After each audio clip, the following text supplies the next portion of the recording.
I wish this hearing were not necessary. Many children grow up wanting to become FBI agents, to catch bad guys and protect the American people. I have little doubt that our witness today has done that very thing during his many years serving as an FBI special agent. A special agent's mission is a vitally important business to which we dedicate some of our best and brightest. However, this is precisely why our joint investigation is such an anomaly. We want the FBI and the Department of Justice to be off the front pages and to return to doing what they are best at, battling crime, terrorism, and espionage, and protecting all of us from harm. We don't want to read text message after text message dripping with bias against one of the two presidential candidates. We don't enjoy finding compelling evidence that the FBI director had predetermined the outcome of the case months in advance. But that is, thus far, what we have found. And these are only small pieces of the larger puzzle.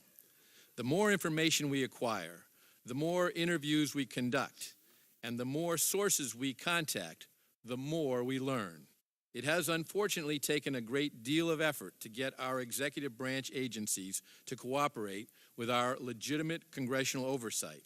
But we have made substantial progress, and it is a credit to our investigative task force members and staff. For all those in this room who continue to disparage our investigation as mere conspiracy theory, and for all those who have chosen to ignore serious irregularities and potential crimes that we have uncovered, I say this: imagine if you were under investigation and the investigator hated you, disparaged you in all manner of ways, and fraternized with another employee working on your case who also hated you, denigrated your supporters, and made crucial investigative decisions on how your case should be treated and eventually adjudicated. Would anyone sitting here today believe that this was an acceptable state of affairs, particularly at an agency whose motto is fidelity, bravery, and integrity? I think not. To my colleagues on the other side of the aisle, please replace President Trump's name with your own name in a small sample of things Mr. Strzok has said. Envision how you would feel if you found out that the chief agent investigating you as a member of Congress was making these statements: F Trump. Trump is a disaster. Just went to a Southern Virginia Walmart. I could smell the Trump support. Or perhaps most alarmingly and revealingly, we'll stop it, referring directly to Mr. Trump's candidacy for president. In fact, for those who think we are wasting time in this committee, suppose all of this had been said about candidate Obama before he was elected, or even more topical, about Hillary Clinton while she was running in the same election. Would we be where we are today? The only honest answer is an absolute affirmative yes. Of course we would be here, because every single Democrat would be protesting bias and discrimination against their preferred candidates by an out-of-control FBI and DOJ.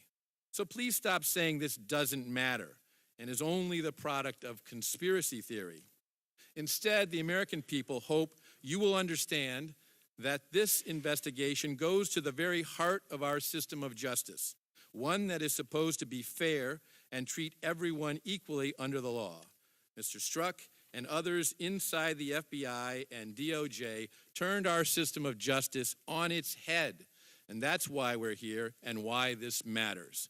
Yesterday, Chairman Gowdy and I received a letter from my colleagues on the other side of the aisle, raising numerous objections about the nature of our investigation.